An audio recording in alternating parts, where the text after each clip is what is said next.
തൊപ്പിയൊക്കെ റെൻറ്റിനാടോ പടം മുടക്കിയല്ലേ ചെയ്യുന്നത് ഒരു പരിപാടികൾ, വടി, സ്റ്റിക്ക്, കോസ്റ്റ്യൂം, മുണ്ട്. അപ്പോൾ അതൊക്കെ ഒരു പാഷനാണ്. ഇന്നത്തെ കാലത്ത് എല്ലാവർക്കും പാഷൻ ഉണ്ടാവില്ല.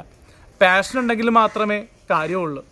അല്ലാണ്ട് സിനിമയിൽ ചാൻസ് വേണം എന്ന് പറഞ്ഞ് ചെയ്തിട്ട് കാര്യമില്ല. ആ ചാൻസൊക്കെ വന്നോളും.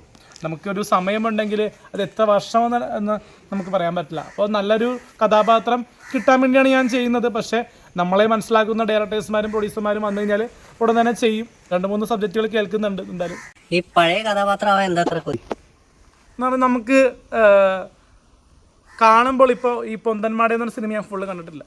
അപ്പോൾ ഞാൻ ചരിത്രപുരുഷമായിട്ടുള്ള കഥകൾ എനിക്ക് ഭയങ്കര ഇഷ്ടമാണ്.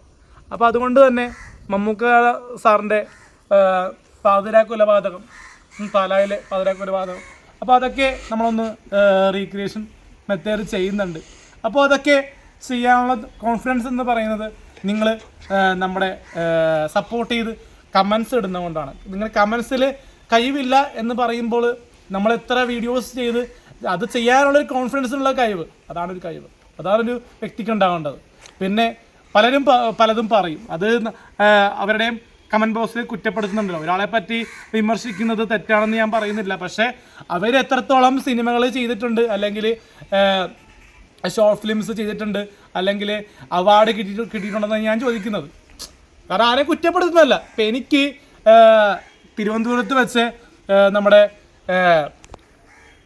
ഡോക്ടർ APJ അബ്ദുൽ കലാം സാറിൻ്റെ പേരിലൊരു സ്നേഹാദരവ് അവാർഡ് കിട്ടിയതാണ്. അപ്പോൾ അങ്ങനെ ഒരു വ്യക്തി എന്ന നിലയിൽ ഞാൻ ആരോടും അഹങ്കരിച്ചിട്ടില്ല. എന്നിട്ടും നമ്മളോട് പുച്ഛമായിട്ട് രീതിയിൽ, ബഹുമാനമില്ലാത്ത രീതിയിൽ ഒരുപാട് പെരുമാറുന്ന ആൾക്കാരുണ്ട്. അപ്പോൾ ഞാൻ ചോദിക്കട്ടെ, ഇപ്പോൾ ഞാൻ ഇത്രയും മേഖലയിൽ കണക്റ്റായിട്ട് നിൽക്കുന്നു, പല പല ഡിഫറെൻ്റ് ആയിട്ടുള്ള കണ്ടൻറ്റുകൾ ചെയ്യുന്നു.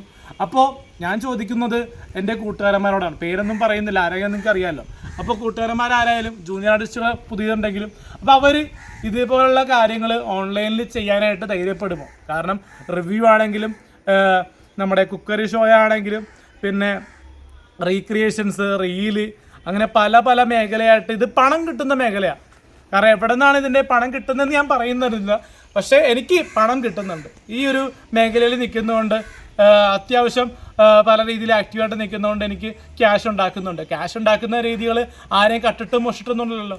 ഞാൻ മാന്യമായിട്ട് നിൽക്കുന്നതുകൊണ്ടല്ലേ. അല്ലാണ്ട് ആരുടെയും വീട്ടിൽ പോയിട്ട് 1 രൂപ ഞാൻ മേടിച്ചിട്ടുണ്ടെങ്കിൽ പിറ്റേ ദിവസം ചോദിച്ചിട്ടുണ്ട് തിരിച്ച്.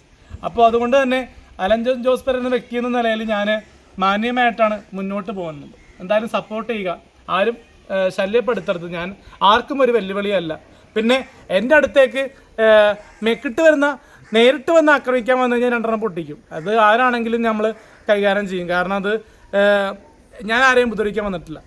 കമൻറ്റ് ബോക്സിൽ അതിനെ പറ്റി എന്തെങ്കിലും പറഞ്ഞോട്ടെ, ഫോൺ വിളിച്ചോട്ടെ. പക്ഷേ നേരിട്ട് വന്ന് ഉപദ്രവിച്ചു കഴിഞ്ഞാൽ അത് റിയാക്ഷൻ നമ്മൾ ഉണ്ടാവും. കാരണം സോഷ്യൽ മീഡിയയിലെ കോമാളി അല്ലെങ്കിൽ കോമിക്ക് പരിപാടികൾ വെച്ചിട്ട് എല്ലാം കോമിക്ക് അല്ലെങ്കിൽ പോലും പല ആൾക്കാരും കോമിക്കായിട്ട് കാണുന്ന പല പരിപാടികളുണ്ട്. അപ്പോൾ അതുകൊണ്ട് തന്നെ ഒരു കോമഡി ക്യാരക്ടറും കൊമേഡിയനും അല്ല റിയൽ ലൈഫ്. ഞാൻ പക്വത അറിഞ്ഞൊരു വ്യക്തിയാണ്. കാരണം എൻ്റെ റീസെൻ്റ് ആയിട്ടൊരു റീലിൽ ഞാൻ പറഞ്ഞിരുന്നു, എൻ്റെ റീലും റിയൽ ലൈഫും വ്യത്യാസമുണ്ട്. റിയൽ ലൈഫ് ഒരിക്കലും തമാശയല്ല. അപ്പോൾ അതുകൊണ്ട് എനിക്ക് പറയുള്ളൂ. അപ്പോൾ റിയൽ ലൈഫ് ഒരിക്കലും തമാശയല്ല. കാര്യങ്ങൾ കുറച്ച് സീരിയസ് ആയിട്ട് ചെയ്യാവുന്നൊരു ആളാണ്. കാരണം ഒരു സോപ്പിന് 10 രൂപ മുതൽ 100 രൂപ വരെ ഉള്ള സോപ്പുകളുണ്ട് കുളിക്കാനുള്ള. അപ്പോൾ അതുകൊണ്ട് തന്നെ എല്ലാ കാര്യങ്ങൾക്കും ഇത്രയും റേറ്റ്. ഇപ്പോൾ TV മേടിക്കണമെങ്കിൽ 20,000-10,000 രൂപ. അപ്പോൾ അതൊക്കെ എനിക്ക് വ്യക്തമായിട്ട് അറിയാം. അപ്പോൾ അതുകൊണ്ട് തന്നെ എല്ലാത്തിനെ കുറിച്ച് അറിവുള്ള വ്യക്തിയാണ്. ഇങ്ങനെയുള്ള പൊതുവായിട്ടുള്ള നമുക്ക് വീട്ടിലേക്ക് വേണ്ട സാധനങ്ങൾക്ക് വില. ഇപ്പോൾ 1 കിലോ ഇറച്ചിക്കാണെങ്കിൽ 400 രൂപ, മീനിന് 130-200 രൂപ മുതലൊക്കെ ഉണ്ട്, 50 രൂപ വരെ കിട്ടും. അപ്പോൾ അതൊക്കെ നമുക്ക് അറിയാം. അപ്പോൾ അതുകൊണ്ട് തന്നെ പൊട്ടനല്ല. അപ്പോൾ പൊട്ടനാക്കാൻ ശ്രമിക്കരുതെന്ന് എനിക്ക് പറയാനുള്ളൂ.